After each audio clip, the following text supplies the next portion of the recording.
Hi guys, welcome to my channel. వీడియోని అయితే last వరకు చూసేయండి, చాలా ఇంట్రెస్టింగ్గా ఉంటుంది. గుప్పడంత మంచి సీరియల్ ఫేమ్ రిషి వసు అందరి గురించి కూడా ఈ వీడియోలో మాట్లాడేసుకుందాం. అయితే నిన్న సాయి కిరణ్ గారి బర్త్డే జరిగిందనమాట. సో బర్త్డే జరిగిన సందర్భంగా సాయి కిరణ్ తనకి ఎవరైతే విషెస్ అయితే తెలియజేశారో వాళ్ళందరి విషెస్ని కూడా తన సోషల్ మీడియాలో షేర్ చేసుకోవడం జరిగింది. దాంతోపాటు రిషి వసు కూడా చెప్తారు కదా, సో పర్సనల్గా వాళ్ళకి తప్పకుండా మెసేజ్ చేసి ఉంటారు సాయి కిరణ్ గారికి. బర్త్డే విషెస్ అయితే తెలియజేశారనమాట. అయితే సాయి కిరణ్ అండ్ రిషి వసు బాండింగ్ అయితే సీరియల్లో చాలా బాగుండేది.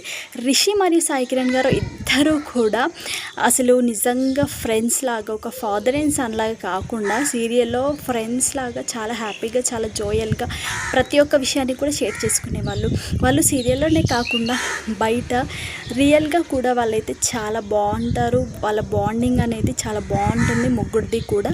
సాయి కిరణ్, రిషి వసు కూడా వీళ్ళు అప్పుడప్పుడు కలుస్తూ మాట్లాడుతూ టచ్లో ఉంటూ చాలా బాగుంటారు. వాళ్ళ ఫొటోస్ కూడా చాలానే చూసాము మనము రీసెంట్గా అయితే. సోషల్ మీడియాలో కూడా అప్పుడప్పుడు వాళ్ళ ఫొటోస్ అయితే సాయి కిరణ్ అయితే తన సోషల్ మీడియాలో షేర్ చేసుకోవడం జరుగుతుందన్నమాట.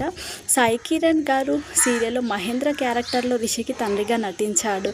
వీళ్ళైతే రిషికి అండ్ వసుకి అయితే చాలా సపోర్ట్ చేస్తూ ఉంటాడు. మహేంద్ర చాలా సపోర్ట్ చేస్తూ వాళ్ళకైతే ఎప్పుడు మంచిగా సపోర్టెడ్గా ఒక పిల్లర్ లాగా నిల్చుంటాడనమాట. నిల్చొని వాళ్ళకి బాగా ఆఫ్లైన్లో కానీ సీరియల్లో కానీ చాలా సపోర్ట్ చేస్తూ వాళ్ళకైతే మంచిగా ఒక ఫాదర్ లాగా, ఒక ఫ్రెండ్ లాగా అయితే సపోర్ట్ చేస్తూ వాళ్ళని అయితే ఎప్పుడు ఎంకరేజ్ చేస్తూ ఉంటాడు. సాయి కిరణ్ రిషి వసు బాండింగ్ అయితే చాలా బాగుంటుంది. నిజంగా వాళ్ళ బాండింగ్ అయితే ఎప్పుడు అలాగే ఉండాలని కోరుకున్నాము. సాయి కిరణ్ గారికి కూడా మీరు కూడా బర్త్డే విషెస్ అయితే తెలియజేశారు కదా, ఖచ్చితంగా సో తెలియజేయండి. వీళ్ళ ముగ్గురు కాంబినేషన్లో కూడా కొత్త సీరియల్ అవ్వాలని మనం కూడా కోరుకుందాము. మీరు కూడా వీళ్ళ కాంబినేషన్లో సీరియల్స్ వీళ్ళందరి కాంబినేషన్లో మళ్ళీ ఒక కొత్త సీరియల్స్ చాలా బాగుంటుంది కదా. గుప్పడంత మనసు 2 లాగా మళ్ళీ అవే క్యారెక్టర్స్ కూడా గుప్పడంత మనసు సీరియల్ 2లో పెడితే చాలా బాగుంటుంది కదా. సో రావాలని మనం కూడా కోరుకుందాము. మీకు ఈ వీడియో నచ్చితే లైక్ చేయండి, షేర్ చేయండి, సబ్స్క్రైబ్ చేసుకోండి.